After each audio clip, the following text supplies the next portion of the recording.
Flash Actu Ukraine. 3 points essentiels à retenir de la journée du 18 mai 2023. Côté combat, l'Ukraine a annoncé aujourd'hui que 33 cibles aériennes, 29 missiles et 4 drones avaient été détruits dans des attaques menées par la Russie.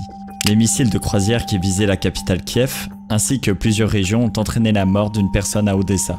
Cette escalade d'attaques en mai est considérée comme sans précédent en termes de puissance, d'intensité et de variété par l'administration civile et militaire de Kiev. De son côté, le ministère de la Défense russe affirme sur Telegram avoir détruit grâce à ces attaques des stocks significatifs d'armement et de munitions ukrainiens et enrayé le déploiement de troupes. Par ailleurs, une frappe de missiles russes a tué une personne et en a blessé 2 autres dans le village de Tyrkouny, a rapporté le gouverneur de la région de Kharkiv, Olay Syniehubov, le 18 mai.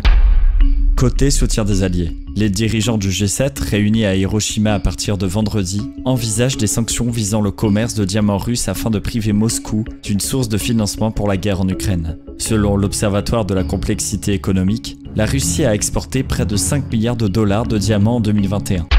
Côté géopolitique, l'Iran et la Russie ont signé un accord pour ouvrir une route commerciale nord-sud afin de contourner les voies maritimes traditionnelles et les sanctions internationales. Cet accord bilatéral, en discussion depuis les années 2000, prévoit la construction d'une ligne ferroviaire de 164 km dans le nord-est de l'Iran.